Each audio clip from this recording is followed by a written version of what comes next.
আমার একটা কল আসে জামাতে, ভিডিওটা 2 টুকরা হয়ে গেছে। এখন ছোট ছোট করে আমি ভিডিওটা আপনাদেরকে দিব।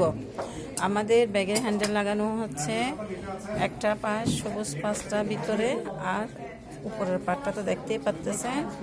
2টা পাশ করার সময় সমান্তরাল দেখে লাগাইতে হবে।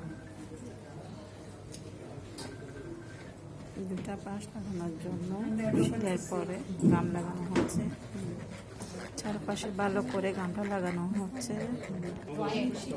আমাদের এটা লাগানোর শেষে আবার এটাতে গাম লাগানো হচ্ছে। বডি পার্টের সাথে গ্যাজেট কিভাবে লাগানো হচ্ছে দেখেন।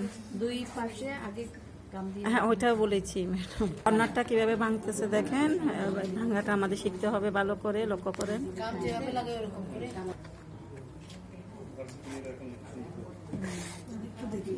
মেজারমেন্টটা 2 পাশে সমান থাকে, ওইভাবে দেখে করতেছে দেখেন। এক পাশটা গ্যাজেট লাগানোর পরে সেলাই করা হচ্ছে, কারণ সেলাই করার সুবিধাতে আমরা একটা পাশকে ধরে ধরে আমরা সেলাইটা করে তারপরে দ্বিতীয় পাশটা সেলাই করা হবে।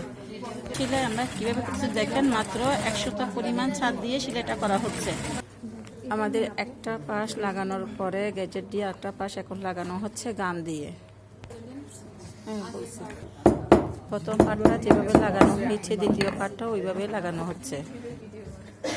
মেজারমেন্টটা চারপাশ ঠিক আছে কিনা এটা দেখার জন্য দেখেন, আমরা কাজটা করার সময় ছোট ছোট টিপসগুলো খেয়াল রাখবো। ঠিক থাকবে।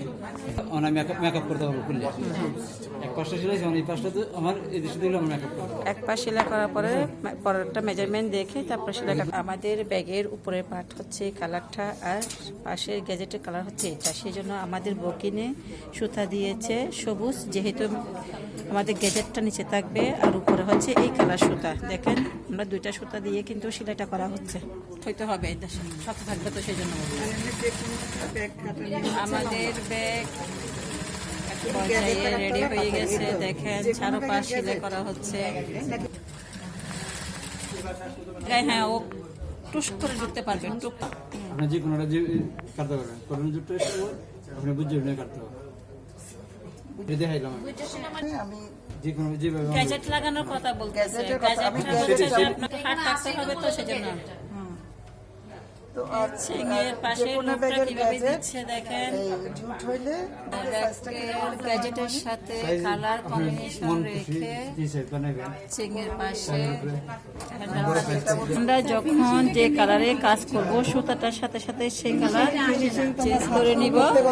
দেখেন এখন 2 পাশে যেহেতু আমাদের কাজটা হচ্ছে